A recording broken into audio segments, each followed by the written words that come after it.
David was told, "Behold, the Philistines are fighting against Keilah and are robbing the threshing floors." Therefore David inquired of Yahweh, saying, "Shall I go and strike these Philistines?" Yahweh said to David, "Go, strike the Philistines, and save Keilah." David's men said to him, "Behold, we are afraid here in Judah. How much more then if we go to Keilah against the armies of the Philistines?" Then David inquired of Yahweh yet again. Yahweh answered him and said, "Arise, go down to Keilah, for I will deliver the Philistines into your hand." David and his men went to Keilah and fought with the Philistines, and brought away their livestock, and killed them with a great slaughter. So David saved the inhabitants of Keilah. When Abiathar the son of Ahimelech fled to David to Keilah, he came down with an ephod in his hand. Saul was told that David had come to Keilah. Saul said, "God has delivered him into my hand, for he is shut in by entering into a town that has gates and bars."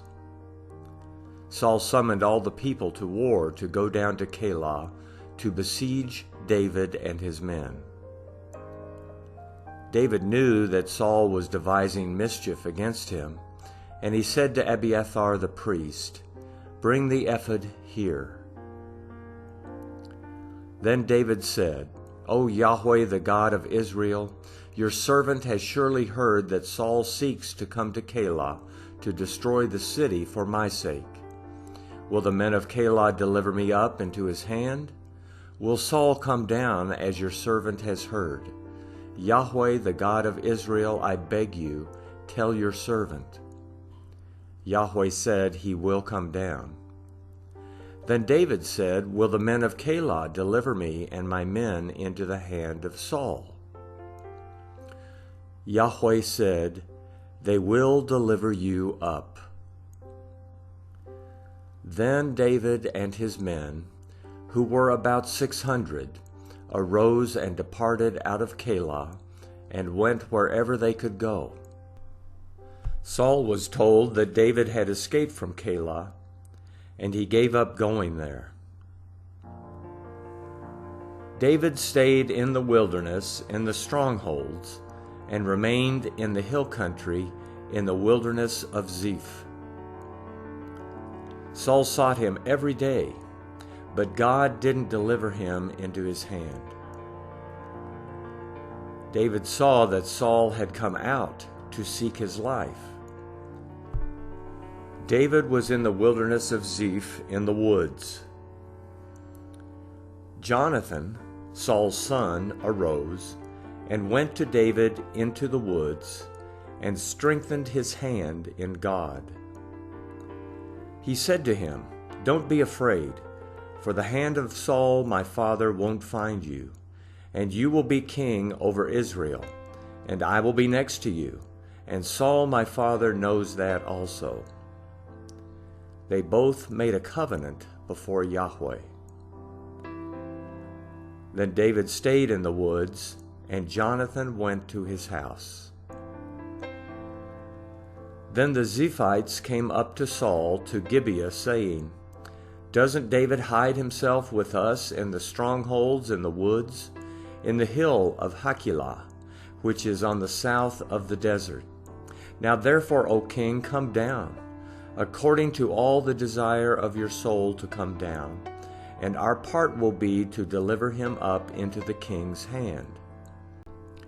Saul said, "You are blessed by Yahweh, for you have had compassion on me. Please go make yet more sure, and know and see his place where his haunt is, and who has seen him there, for I have been told that he is very cunning. See therefore, and take knowledge of all the lurking places where he hides himself, and come again to me with certainty, and I will go with you. It shall happen, if he is in the land, that I will search him out among all the thousands of Judah. They arose and went to Ziph before Saul, but David and his men were in the wilderness of Maon, in the Arabah on the south of the desert. Saul and his men went to seek him. When David was told, he went down to the rock and stayed in the wilderness of Maon. When Saul heard that, he pursued David in the wilderness of Maon.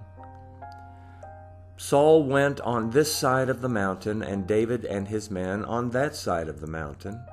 And David hurried to get away for fear of Saul, for Saul and his men surrounded David and his men to take them. But a messenger came to Saul, saying, "Hurry and come, for the Philistines have made a raid on the land." So Saul returned from pursuing David and went against the Philistines. Therefore they called that place Salah Hamelakoth. David went up from there and lived in the strongholds of En-gedi.